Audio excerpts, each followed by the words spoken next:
Hai teman-teman yang berbahagia, berjumpa kembali dengan saya Dr. Andri, spesialis kedokteran jiwa dari Omni Hospital Alam Sutera Tangerang. Di kesempatan kali ini saya ingin sedikit berbagi tentang olahraga yang perlu dihindari oleh teman-teman ataupun pasien-pasien yang mengalami gangguan kecemasan. Nah, pertanyaan tentang olahraga dan topik olahraga yang perlu dilakukan memang sangat banyak ditanyakan, dan juga kemarin waktu Kongres Psikiater Eropa, the European Psychiatric Association World Congress tahun 2020 ini yang baru berlangsung 3 minggu yang lalu, memang menekankan pentingnya olahraga untuk membantu pasien-pasien dengan gangguan mood, terutama dengan pasien gangguan kecemasan atau anxiety. Ini merupakan salah satu terobosan yang menurut saya bagus sekali, karena selama ini banyak para ahli lebih fokus memberikan terapi psikoterapi ataupun dengan psikofarmaka. Tapi kalau untuk terapi fisik seperti olahraga, kemudian juga latihan-latihan fisik, itu belum banyak diteliti. Namun secara umum belakangan ini penekanan terhadap diet dan juga makanan, kemudian juga olahraga ini menjadi lebih banyak diteliti lagi. Nah, mengapa di awal tadi saya mengatakan lebih baik memang tidak melakukan olahraga yang bersifat sangat dihindari, yaitu apa? Yaitu olahraga yang kompetitif, ya. Nah, maksudnya apa nih olahraga kompetitif?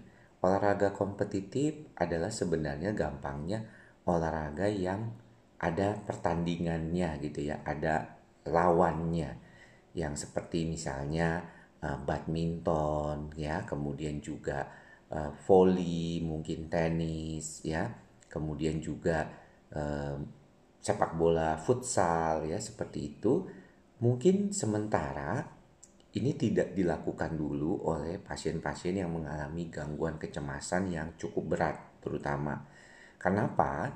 Karena sebenarnya ketika kita melakukan kegiatan atau olahraga yang bersifat kompetitif, itu pada dasarnya kita akan terpacu untuk memenangkan atau untuk memperoleh nilai yang terbaik lah dari pertandingan tersebut. Jadi kalau misalnya kita main badminton, pastinya kita tuh nggak asal tepok, tapi kalau misalnya pakai taruhan lagi ya, misalnya taruhan traktir minum, taruhan bayar koknya gitu ya, itu dulu sering tuh ayah saya waktu main badminton tuh suka begitu gitu ya, yang siapa yang kalah nanti bayar koknya gitu. Nah, itu seringkali menjadikan bukan hanya sebagai penyemangat memang, tapi buat sebagian orang yang pernah saya jelaskan juga di berbagai video saya terkait dengan cemas, peningkatan adrenalin itu bisa menimbulkan rasa cemas itu sendiri. Ketika kita terpicu, ada excitement, ada rasa gembira, bahkan bisa meningkatkan adrenalin dan juga bisa membuat kita ber apa ya berdebar-debar gitu ya, khawatir seperti demikian. Nah, untuk itulah tidak disarankan memang melakukan olahraga kompetitif seperti itu. Itu juga yang bisa saya sarankan, karena kemarin saya sempat menyarankan berbagai olahraga yang masih bisa dilakukan, misalnya sepeda yang sekarang lagi tren sekali, kemudian juga jalan kaki yang mudah dan murah, lari, jogging ya. Kalau berenang memang lagi sulit karena kolam renangnya tutup, kecuali teman-teman punya kolam renang pribadi. Yang kemudian juga bersepeda tadi ya sudah disebutkan, aerobik masih bisa ya, olahraga aerobik misalnya kayak senam seperti itu. Jadi pada saat melakukan olahraga bersama itu kita dalam keadaan yang rileks, kemudian juga menikmati. Tidak ada perasaan kompetitif, tidak ada perasaan ingin menang dan bertanding seperti itu. Nah, ini juga termasuk olahraga-olahraga ekstrim yang mungkin tidak disarankan.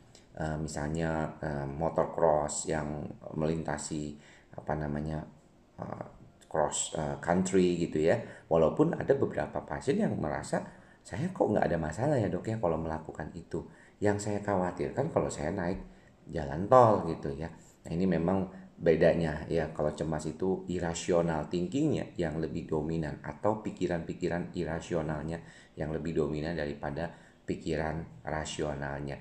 Nah, namun yang perlu diperhatikan juga jangan sampai kita melakukan misalnya hal-hal yang jelas-jelas misalnya bisa membuat kita tuh lebih exciting dan adrenalinnya bisa lebih kuat, misalnya gantole, terjun payung ya, itu jelas, bungee jumping itu janganlah.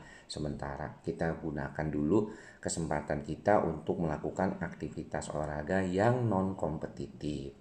Demikian apa yang bisa saya sampaikan kepada teman-teman semua, mudah-mudahan bermanfaat. Jangan lupa kalau misalnya nggak mau ketinggalan, aktifkan loncengnya supaya dapat informasi terbaru setiap harinya dari channel saya, Andri Psikosomatik. Terima kasih yang sudah menjadi subscriber. Mudah-mudahan apa yang saya sampaikan ini bermanfaat. Sampai ketemu lagi di lain kesempatan. Salam sehat jiwa. Bye-bye.